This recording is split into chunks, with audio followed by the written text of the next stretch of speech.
Ever feel like we're stuck in a bit of a tech rut these days? Using the same devices, the same operating systems? Well, buckle up, because today's deep dive is a trip back to a time when things were a little different. Yeah. We're going way back to 1990s Japan. Back then you had these homegrown computer platforms, and they were really giving the status quo a run for its money. See, now that's what I'm talking about, a whole different world of computing. Yeah. But why Japan? What was going on over there that allowed these unique platforms to thrive? Well, while most of the world was getting comfortable with Windows, Japan was busy cultivating its own little, or maybe not so little, tech utopia. These weren't just pale imitations of IBM PCs. These were machines with real character, innovative features, and dedicated fan bases. Okay, you've definitely piqued my curiosity. Yeah. So what were these mysterious machines? Give us the rundown. What made them so special? All right, picture this.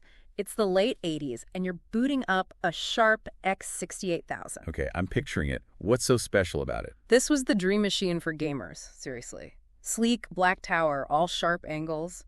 The X68000 just screamed, cutting edge.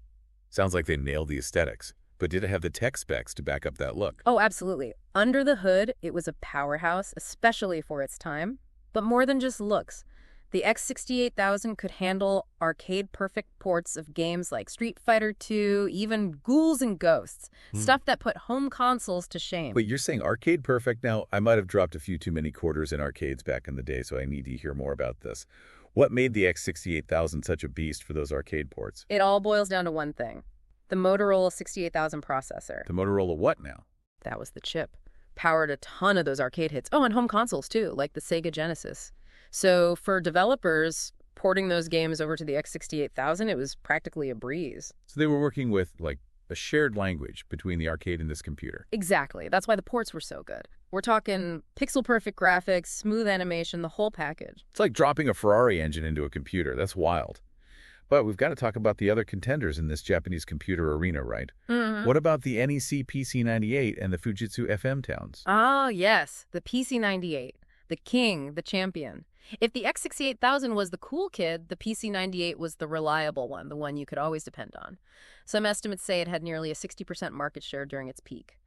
Businesses swore by it, families loved it, and the software library was immense. So, the trusty Honda Civic of Japanese computers. Not flashy, but it got you where you needed to go. Exactly. And then you had the FM towns. Fujitsu was swinging for the fences with this one. They were all about pushing the boundaries of multimedia. Multimedia, huh? How so? Well, for starters, this thing had a built-in CD-ROM drive when those were still a novelty. Not just that, get this 24-bit color palette. Back then, most computers were stuck with a fraction of those colors. Hold on, I got to jump in here. A CD-ROM drive back then. That's like having the latest smartphone today, top-of-the-line stuff. You just know Fujitsu was aiming for something beyond the usual beige box experience. Oh, absolutely. And the colors, don't even get me started. It made the graphics on the FM towns just pop. Really vibrant and lifelike. Okay, so we've got the gaming powerhouse, the reliable workhorse, and the multimedia trailblazer. Three very different machines, each with its own thing going on. But they all lived in this self-contained ecosystem, right? Cut off from the Windows-dominated world most of us are familiar with. Exactly. And that's what makes this era so fascinating. This little pocket of computing history where things could have gone in a completely different direction. All right, so we've got these three Japanese platforms absolutely killing it in the 90s. But then Windows enters the picture. I'm really curious how these companies handled that transition. It wasn't just plug and play, right? Oh, absolutely not. It's a completely different world. To understand it, we need to, rewind a bit. Imagine using a computer before graphical user interfaces, before multitasking, back when DOS ruled the land. Remember those old command prompts? Oh, I remember those days. Talk about user-unfriendly. You practically needed a degree in computer science just to open a file. It's like trying to explain dial-up internet to someone who grew up with fiber optic speeds. Perfect analogy. Back then, even something simple, like switching from a word processor to, say, checking your email. Well, it was a whole process. You had to save your document, close the entire word processing program, and then fire up a separate email program. It sounds incredibly clunky. No wonder Windows was such a revolution.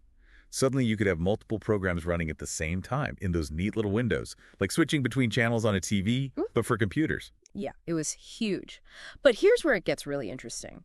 See, porting Windows to those Japanese computers, the PC-98, the FM towns, it wasn't as simple as just, copying it over. Because those machines, they had their own unique hardware, totally different from the IBM-compatible PCs that Windows was designed for. So it was like trying to fit a square peg into a round hole. How did Microsoft even approach that problem? They had to work directly with NEC and Fujitsu. Microsoft couldn't just dictate terms, they collaborated. They created special versions of Windows, versions that were specifically tailored for those unique architectures. It was a real joint effort. That's fascinating. So it wasn't just about the tech. It was about bridging these entirely separate worlds of computing.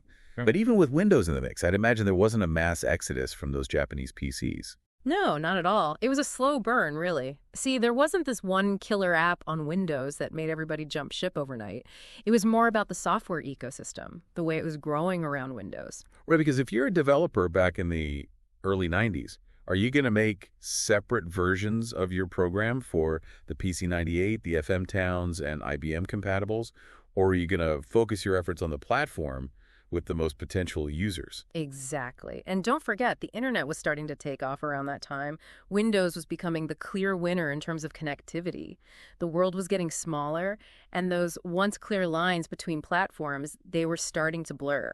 It was a time of massive potential, but probably a lot of uncertainty, too. Were people hesitant about this shift to a more standardized way of computing? Oh, definitely. I mean, imagine having this huge collection of software, games even, that were slowly becoming obsolete. There was a real sense of nostalgia for those Japanese platforms. People had invested a lot in them, not just money, but time and energy, too. It's like when your favorite band hits it big. You're happy for them, but you miss those early days, back when they were your little secret. But like you said, the world was changing, and Japanese computers had to change with it. For sure. But as we get deeper into the 90s, things get even more interesting because another player enters the game, 3D graphics. And that's where things took another dramatic turn for those Japanese platforms. Okay, so we've got Windows shaking things up on the software side, but then the world of gaming takes this massive leap forward with 3D. I'm talking PlayStation, early 32-bit consoles, the whole 9 yards. It was a seismic shift. It really was. I remember when those first PlayStation games came out. Blew me away. And suddenly those 2D arcade ports that had been so impressive on machines like the X68000, they just couldn't keep up. It was a whole new ballgame. Those Japanese machines, the X68000, even the FM Towns, they were stuck in that 16-bit world. Right. While the PlayStation and its rivals were pushing polygons like crazy. Exactly. And Sony, they were playing a different game entirely. They understood that the gaming audience was changing. They went straight for the older players with the PlayStation. Yeah. A lot of those players, they probably grew up with those Japanese computers. They were drawn in by those more mature game libraries. Right. And Sony tapped into that. They knew those gamers had grown up. Their tastes had evolved. And they were ready for something new. Yeah. It's like that old saying, adapt or die. So with all of this happening, how did NEC, Fujitsu, and Sharp react to this 3D revolution? What did they do? Well, let's just say they didn't go down without a fight. But the writing was on the wall.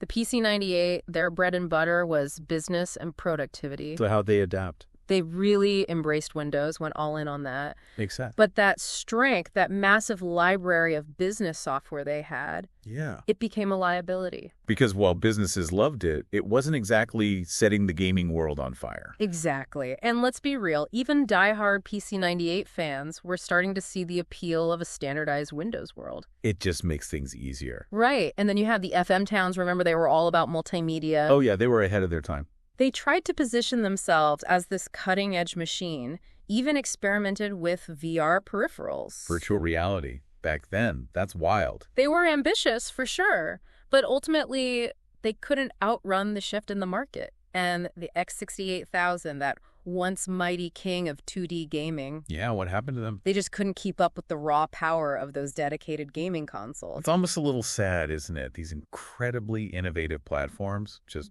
gone. I mean, we gained a standardized computer experience, which is great, but we lost that diversity. That's the thing about progress, isn't it? It's not always a straight line. It makes you think, what if things had gone differently? What if we embraced a more fragmented tech landscape? It's an interesting thought experiment. But either way, by looking back at these Japanese computers, we get this whole new perspective, not just on the history of tech, but on the choices we make today as consumers and creators. It reminds us that innovation can come from anywhere. And sometimes the most interesting stories are the ones that don't quite fit in. Well, that's all the time we have for today's deep dive into Japan's lost computer kingdom. We'll see you on the next one.